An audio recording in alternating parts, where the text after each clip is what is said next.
right, I have just been out to get a cubic meter of vintage ironbark. Vintage ironbark, this stuff is great at burning. We are heading into the autumn or the fall. It's getting colder. Beautiful days. Like right now, it's perfect weather. It's absolutely stunning here, but the nighttime is cold.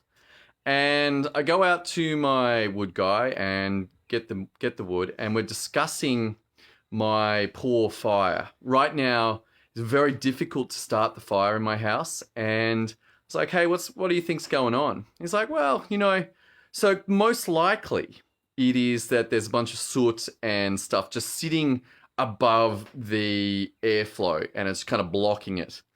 I was like, okay, cool. What do you do? Well, you just take the baffle plate, which is the metal bit, and remove it, and all this stuff will fall down. I was like, okay, cool. I said to him, I was thinking that I'd have to clean the chimney. He's like, well, it's probably a good idea to do that. And I was like, what?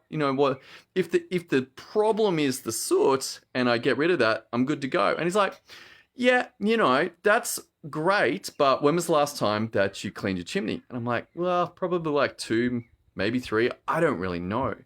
And with the difficulty of keeping track of time, my mind, particularly on these events where it's like, I'm not really sure, it might be 2 years, it might be 3 years, it might be 4. I was like, you know what? What do you reckon? Should I clean? He said, absolutely. You definitely should. I was like, why? Well, I find out that the chimneys can catch on fire.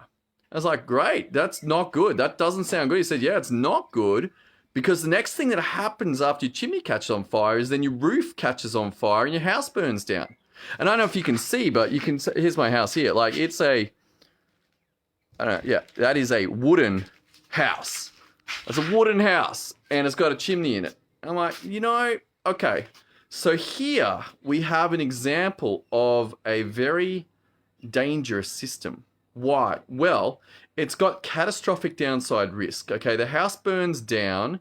That is a very bad outcome. That is not good. Secondly, it is a very rare system. Like once every 2 or 3 years, I've got to remember to clean the chimney.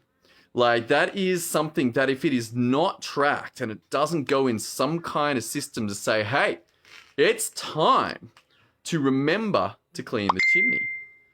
Like this is a super important system because it doesn't get done, my house burns down. And like, okay, the house burns down, but what about if one of my kids gets killed or all of my family gets killed or I get killed? Like that is bad. So this is actually a system that I'm going to get on point.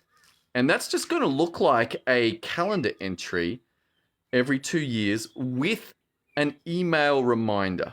We've already covered this before, that just having a calendar entry, I don't know how you are, but it's awfully easy for me just to swipe away a calendar entry and either dismiss it as unimportant or just go, I'll remember that. And yet if I don't remember that, then I'm at risk of my house burning down. So I'm like, no, I want to make that email get sent as well. So now I've got a timed system that says, hey, Tom, it's time to clean the chimneys. Now, the chances of me actually remembering this downside risk, hopefully I do as it's such a catastrophic event, but maybe I don't. I definitely forgot to take a tarpaulin or a covering thing. So you can see here on top here, this is not mine. This is my wood guy. He's like, dude, don't risk having an uncovered load. I was like, why? And he's like, well, the fine is per item. I'm like, what? He's like, yeah, if you've got 2 gumboots that are unrestrained, that's $200. It's $100 per item. I was like, how many pieces of wood are there? And he's like, 150, maybe 200. I'm like, whoa. Holy smoke, that's a lot of fining. He's like, yep. So how about you take the prevention, borrow this, because I've got to bring back the chimney cleaner anyway. He's like, let's just not take a chance. And the road home was fine. There was no police. There was nothing. But it was a worthwhile thing for me to, first of all, pay attention to and say, okay, when I set up this system, when I get this calendar entry on point, not only is it set for 2 yearly, but also reminder for what to take to the wood guy and the downside risk if the house burns down. I'm like, okay, great. Now in 2 years' time, I get that reminder. I'm like, what's this? Oh, and I read through. It's like, oh yeah, remember, if you don't clean your chimney, your house is at risk of burning down. And it happens. Like in our area, they say 3 to 4 houses per year burn down where people have failed.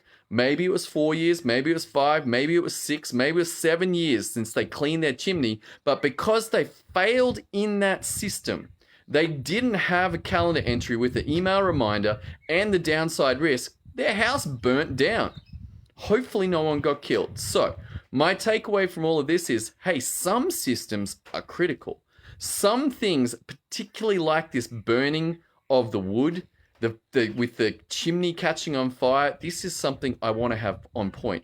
Not all systems are going to be catastrophic like that. Like for comparison, if my advertising system falls over, okay, no one dies. But this one, this is important. So my question for you is, where in your business is a critical system that has major downside problems that is currently not being handled? And then secondly, what are you going to do about it? If you want to know what to do, then head over to systemio.dev. Pop in your name, pop in your email address there. Grab the training around this if you'd like some help, because this stuff is important. All right, thanks for tuning in. See you in tomorrow's episode as we continue this journey into systems and processes in business.